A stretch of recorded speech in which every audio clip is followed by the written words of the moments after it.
Coming up next on episode 2 of the Washington, D.C. series, we go to 9 different places that we think are worth your time. Hope you feel a part of our group and get some cool tips along the way. Oh, that's... What did you do? I messed up the bacon. I don't know what to tell you. This looks like it's a non-stick pan and it's sticky. That is the cutest little sandwich. How you tap the... like poached egg sandwich things, but it did not work out very well. What does it look like? I mean, it looks good. I mean, from here it looks kind of okay. There's our one squeaky place. What would you say, as far as the group, what are you? Like, and everybody has their role. What would be your role? Absolutely the dad of the group. The dad. For sure. Try to keep everyone going in the same direction, not get themselves killed. I think the best way to describe my role would be creepy uncle. But the creepy uncle that the family doesn't function without, right? Because someone needs to be there to like call everybody, right? And then you guys can all together be like, oh, did David also call you? Okay, I'll be there to support you because you have to hang out with David, right? And so then everyone gets together out of sympathy for one another. So I'm the glue. Oh, okay. Glue. The glue. The Okay. creepy uncle glue. Okay, Seneca. Yo. The man with the cup. What are we doing? What would you say you are as far as the group dynamics? Like, who are you? Well, I'm the tag-along dude. The tagline. I just, hey, they say let's go, and I'm like, all right, let's do it. What do you bring to the group?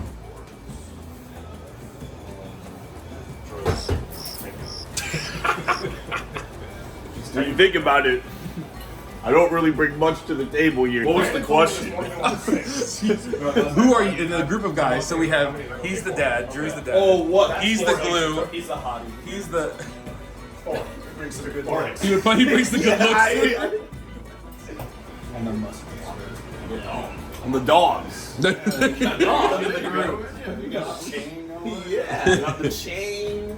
I bark sometimes. At people, not at the dogs. Yeah. Like a dog would. For your territory. Yeah. I got a bad back. Like an old dog. Alright, well, are we listing our medical issues? I think somebody's gonna have a Fun facts. Fun fact about Brandon. Asian. What he brings to the table. He's always He has a farm, he's yeah. probably one of the funniest guys and the most out-of-pocket guys you'll ever meet. You're like, wow, a human really just thought of that. I do not know if I would probably get pretty I'm assuming that just proves. What is that? We can use it for later. That's what I say. He brings all the isms. Yeah. All of them. Everyone you can even the Capitalism. Like the Infinity Stones, I have all the isms. Like some that we didn't know existed yet will become a thing because Brandon gets studied one day. David didn't finish his egg, so he put it in this little jar. The intention of taking it with us. I'm feeling so judged right now. You should. I'm not wishing for this argument. You should feel judged. You're not even. You're just gonna carry that in your bag. Yeah. Dude, don't You get stopped at security. Just carry it around in your hand. After a fun morning, we decided to get out of the house and start our journey to DC. Our walk to the metro is about 20 minutes each day. Space Museum, right? Let's take the yellow line to the archives. We're taking the red line. We're taking the red bus to the yellow We're line. not taking. Why not? Why would we take a bus to the yellow line when we walk to the yellow line? Because it's only a 3-minute walk then to the bus. We're not taking a bus. Okay, this is a clear example. Responsible. He's on the sidewalk. Pretty cool. There's no cars. Yeah, it's fine. This monument actually was a helpful tool in figuring out where we're at in relation to our Airbnb.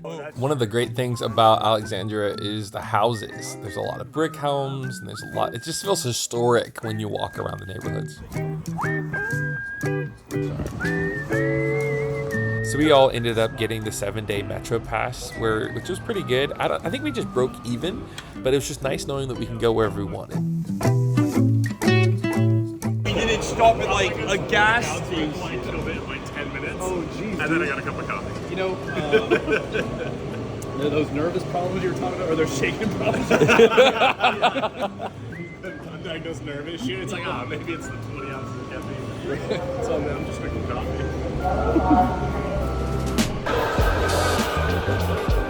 We miss it.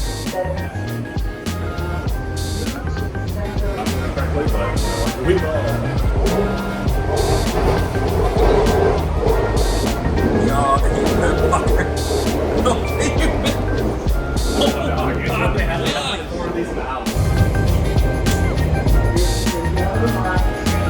If you're looking for the closest airport to DC, that'll be the Ronald Reagan Airport. David chose to fly in here. The other friends chose to fly to Dulles, which is like 45 minutes. Either way, there's transportation through the metro to get to where you need to go to. Already?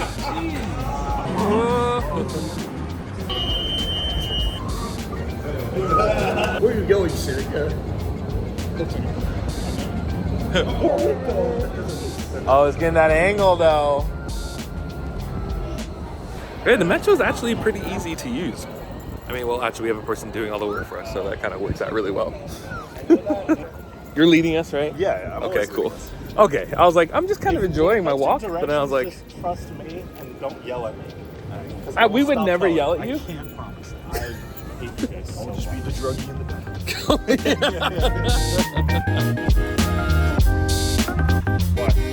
Here it is, the Air and Space Museum, one of the most sought after museums of the whole trip because it has a lot of cool things in it. Unfortunately, we didn't realize that you need to get tickets before. So we had to scramble and try to figure out a different plan for the day. These food trucks are everywhere in DC, so if you ever need food, you can stop by there. Oh, look at that vibe. Okay, fun tip for today. Make sure you get here super early for the museum and reserve your tickets for it. I don't know, but this line is just going.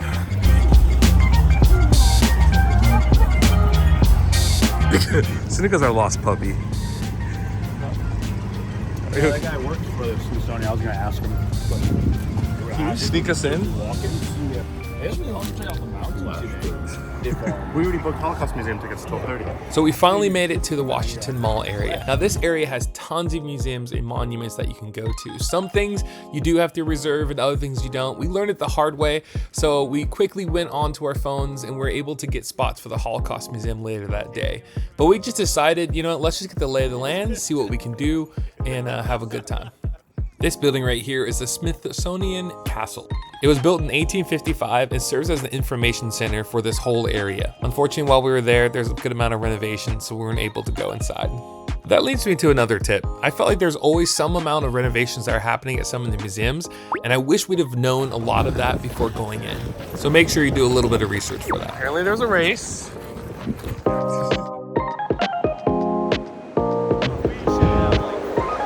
David almost killed himself, and we just kind of sat back and watched him. Oh, John Paul Jones. Well, David, there's so many other monuments that we could go to. This is the smallest of all the ones. Let me tourist. Okay, fine. I know. Let me tourist, okay? That's actually really cool. See, now I'm glad we took a picture with him. I don't think he was American. I think he was Irish. Well, his name is Jean, so that makes sense. Well, no, I think it's literally what he did. He was the first to, like, fight in Europe for colored. Yeah, Fight against. I mean, you're getting there. So if you're wondering, John Paul Jones, a Scottish-born sailor, was an American naval hero famed for his capture of the British ship during the Revolutionary War, and for the phrase, "I have not yet begun to fight." Up next is the World War II Memorial. This memorial blew my mind. It was dedicated to the Americans who served in the armed forces and civilians during World War II. You got the brothers in arms and they died together and now they sleep in sons. Wow. Something to know about me as I love history, and World War II for some reason is such a hard thing for me to grasp, and I find myself researching so much about it. And this memorial just brings it to life in reality. I think a lot of times we hide away from the fact that this stuff happened and we don't want to think about it. And so I found myself just really moved by this monument.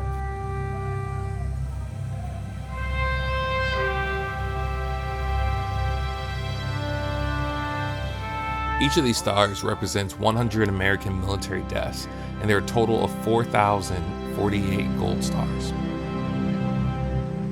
Look at that. As we continued to go down the National Mall area, we came upon the Lincoln Memorial. This monument was dedicated to Abraham Lincoln, who was our 16th president that was assassinated on April 14th, 1865. Engraved on the wall are two of his most famous speeches, the Gettysburg Address and the second inaugural address. Something nerdy I'll do is I put on music in the background from like Band of Brothers while I'm reading the speeches, and it's actually pretty moving.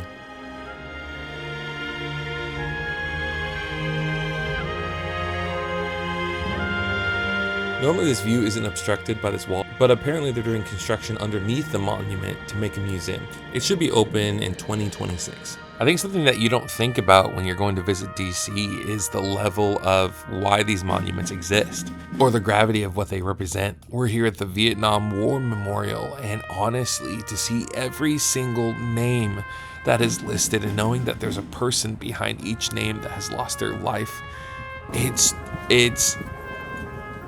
moving.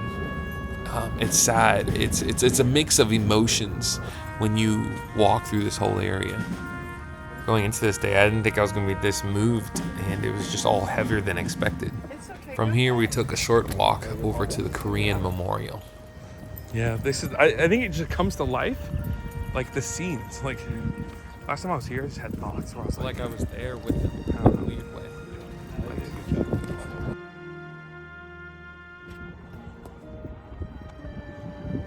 Honestly, it's kind of eerie because you get a sense and feeling like these people were frozen in time. It was created to help people understand American participation in the Korean War, especially from the point of view of men and women who served in combat and support roles. So originally we planned to go to DC because we wanted to see the Cherry Blossom Festival. Unfortunately, all the cherry blossoms were pretty much done, and we were left with this guy. Now, this is called Gimpy. He's actually somewhat of a famous tree. I think they're ripping it out. But this was the only other tree that we found that actually was bloomed pretty well. But yeah, still a great trip. Just funny that that's just how it worked out. On our way back to get to the Holocaust Museum for our appointment, we found a field of just tulips. Just tons of different random tulips. It was pretty cool. Later on, I found this is actually a tulip library, which was established in 1969 as part of the Lady Bird Johnson's Capital Beautification Project. The flowers require up to 10,000 bulbs to be planted by hand each year. So we continue walking around the city on our way to get to the Holocaust Museum. Honestly, you can walk around forever and probably find new things in DC, like the Bureau of Engraving and Printing. We didn't actually get to go there, but it sounds cool. So our first museum will be the Holocaust Museum. I came here a while ago, but I'm excited because it's just a really well done museum. It gives honor to a lot of people, so we'll check it out. Something we didn't realize is this is actually the back entrance to the museum, but you can go in either way. Do we want to hit the cafe first? If you're wondering, yes, he did carry it around the whole city to eat his eggs later on in the day. All that hard work that you just worked, you put it in there. The United States Holocaust Memorial Museum is the United States official museum to the Holocaust. When you walk in, you start at the lower levels, they'll scan your ticket, and you'll wait in line to go into an elevator.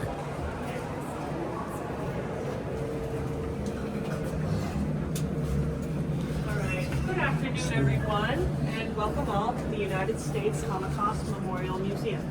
This elevator will take you to the top floor. You'll work your way down in one straight line to the staircase where the tickets are, and you'll learn about the Holocaust in order that it happened, from Hitler's rise to power to the liberation of the camps. We still have the ID cards, it's just that for now, we've moved them to the end of the tour, so you'll be able to pick them up when it's over. Patrol leader called in by radio. It's a big prison of some kind, and there are people running all over. Sick, dying, starved people. You can't imagine it. Things like that don't happen. A lot that I've seen from these clips I won't be able to show, only because of the graphic nature. They have memorabilia, sounds of the time, and it kind of lays out everything from beginning to end and how just things could end out to be like this.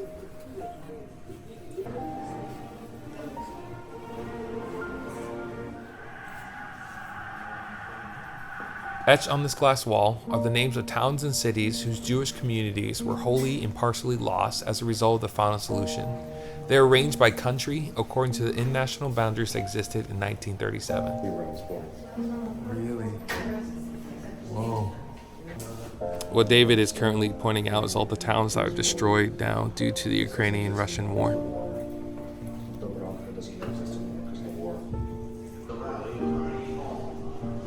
This next exhibit is called the Tower of Faces.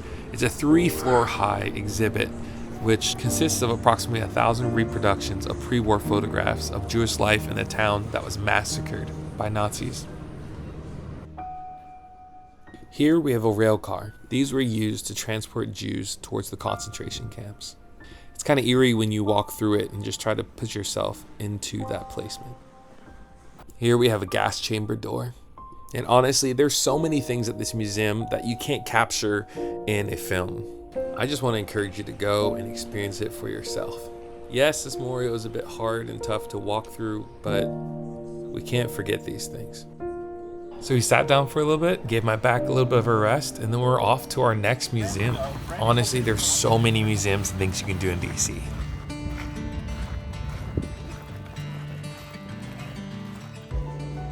Up next, the National Museum of Natural History.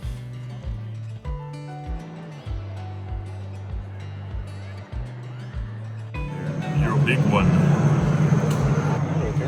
Oh no, I have no interest. When was the last time you were here? July last year. Oh, system. It's interesting because this is one of the museums that I always wanted to get back to, because I remember as a kid seeing it and being wowed by so many things. But now that I've gone back as an adult, I don't know if I would do this one more than once. Maybe if I'm bringing somebody else there. Now, to be honest, my back was hurting, so that could have contributed to my thought about this. I will give it to the museum. They put sounds in different areas that reflect what you're looking at. It was pretty immersive for what it is. And there's some cool exhibits like the Hope Diamond that you can see. Overall, I would probably rather just go to a zoo and or go to an actual like cave with rock formations or stuff like that. But it's still a phenomenal museum, just not my cup of tea. You just called me D3? Brandon? Oh my gosh. The last part of this museum that's kind of interesting but also cringeworthy is to see things that I grew up with in the museum. Like, this is horrible. What is going on? Okay, so we just came from the American History Museum? Yeah. Okay, yes. So far, I thought Natural History. Natural History Museum. So many museums. I honestly wasn't really that impressed with it. I mean, okay, it's a great museum if you're into dead animals and skeletons and sea life, but not the actual sea life. It's like replicas of it. Like, it's definitely butterflies. It was cool. It was massively huge. Big elephant, yeah.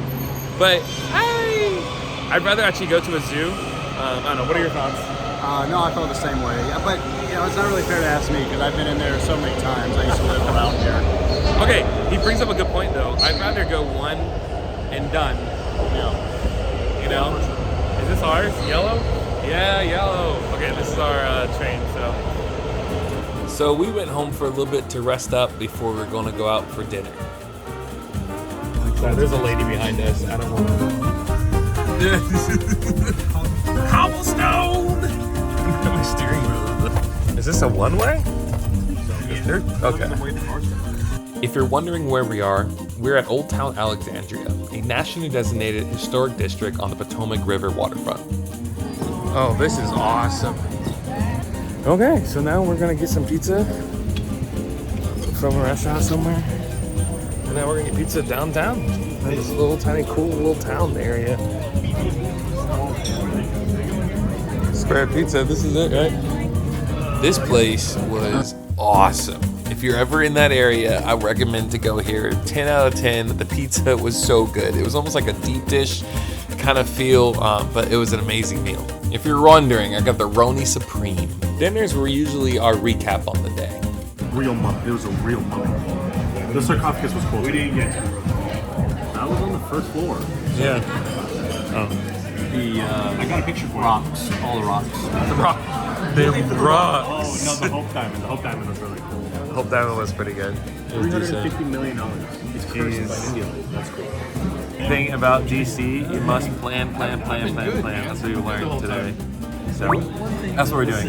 So the best thing I would say is just plan during your lunchtime or dinner times. Oh, yeah. For the next day. Kind of works out well. And I have big hands and go check them right over. Let's wait for his to come out. Let's pray real quick. Spending time together and keeping us safe, right?